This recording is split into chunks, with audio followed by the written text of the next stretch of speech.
Hey guys, and welcome to another player review slash first impression. And today we're going to be going over Jimmy Rollins, the 96 Jimmy Rollins for the Phillies. First thing, we're going to show you guys how to obtain this Jimmy Rollins and the missions you have to do in order to complete that. We'll go over some attributes for him as well. And then take a look at give you some tips too and some batting practice. So first thing, you need to go on the marketplace, and this is the only way I know to obtain this Jimmy Rollins, is you have to get the rookie Flashback Jimmy Rollins. He may be obtainable in Battle Royale, but if so, he's a really rare pull. He might just be in packs as well, just be a really rare pull. And right now he's $219. You're going to have to pay a lot right now. Hopefully some more can get in the market, and we'll lower that price a little bit. I got him for about $40K early in the season. A lot of people weren't sure how these missions work, so I was really fortunate to get my hands on one, although I really don't use them anymore since I do have that A-Rod. But I would still be using him if I did not have that A-Rod card. I believe he is one of the best shortstops in the game and one of the most unique due to the fact he is a switch hitter. But again, once you get that rookie Jimmy Rollins, you go to the Discoveries tab under Missions, and you'll see that these will automatically appear. And you'll see Jimmy Rollins 1, where you have to get 30 runs scored. Next one is Jimmy Rollins 2, where you have to feed shortstops to your created player, and then once that gets up to 100%, you'll get Jimmy Rollins 3. Now for this one, you'll have to lock the rookie Jimmy Rollins in, which is really unfortunate. That means you can't sell him. And then you'll also get the Prime, and those will both be locked in and unsellable, so you can't sell them on the market. Even though that Prime one is on the market, I don't know how, but I don't think there's any other way to get it. So that all being said, that is how you obtain the 96 overall Jimmy Rollins. So next thing, guys, that I wanted to show you, of course, are some of his attributes. Of course, again, I have A-Rod, so that's the reason he doesn't play now. But some of Jimmy Rollins' attributes, if you take a look at it, 66 or 68 contact for righties, 66 power. Against lefties, he's in the low 80s. He's got that 91 plate vision, good speed, good fielding. I would say the only one downside to this Jimmy Rollins card is probably his arm strength. It's hard for him to make a lot of plays in the hole. The one really cool thing about this card, and that kind of go overlooks, is his speed. He's a great asset on the base pass, and he can hit a lot of grounders and beat them out. So you can use this card in a multitude of different ways. You can use him as a contact hitter, lead him off, or if you want, you can bat him in the middle of your lineup or bat him number 2. Such a great asset to have as a switch hitter. And I know a lot of you guys are probably thinking that the fact he doesn't hit righties is particularly great, although I think 66 power is more than enough to hit home runs. It's really up to you how you guys want to use him. If you can hit home runs, trust me, if you want to hit home runs, you definitely can with this card. You're going to have to power swing and pull the ball.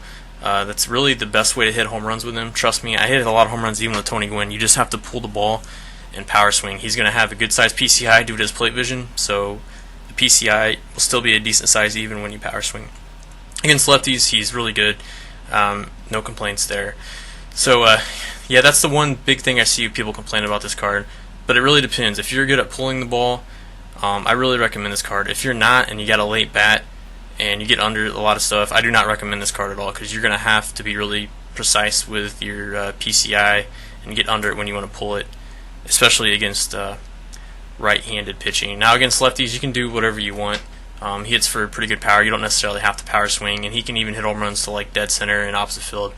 But when he's batting from that left side against righties, you're not going to be able to do that as well. And I've had pretty good success with Jimmy Rollins. But right now, guys, we're going to actually go into the batting cages with Jimmy Rollins.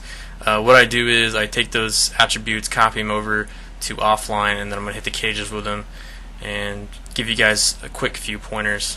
So here we are in batting practice, and we're doing the control. So again, here's a few tips. If you're trying to pull the ball, make sure you start your PCI about middle in, or you can even put it, up and in. A lot of people are going to challenge you. They're going to kind of underrate this card. They might not even realize this is the prime Jimmy Rollins. So put your PCI either middle in or up and in, power swing, have a quick bat, be ready to hit that. Of course, here when I'm facing Arrieta, it's very difficult to square up that sinker.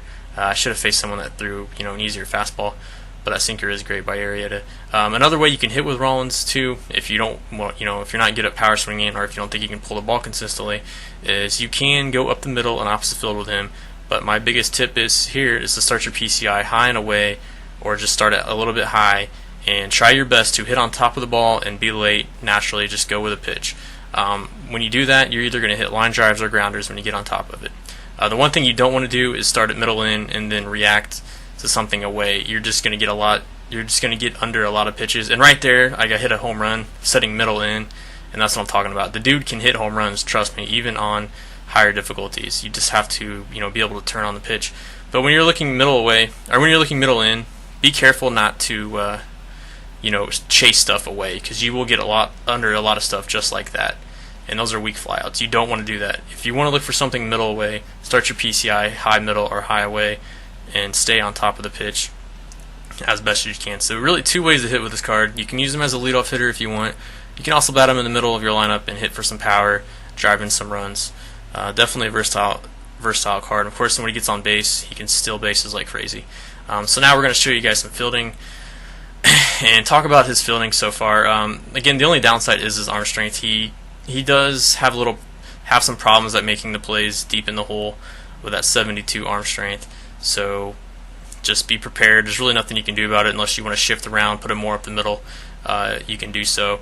I guess really the only tip I can say for that is charge the ball as fast as you can and preload as quick as possible to try to get those quicker animations. Don't sit back on the ball, kind of like real life. Your coach always told you, don't sit back on the ball and let it play you. Go get the ball, charge it, and try to get those quick animations to come into play. He has really good arm accuracy, so you don't have to use button meter or analog if you want to get good accuracy on him. He also covers a ton of ground at shortstop and gets to a lot of balls, especially up the middle. Makes a lot of solid plays. So anyways, guys, this is going to conclude the video and the review. A great card. I think it's a top 5 shortstop right now, and we have so many great shortstops in the game. I think this is really one of the most unique ones. However, it will cost you a few stubs. Anyways, hope you guys enjoyed the video. This is Cardinal Bird 5 signing out. Peace.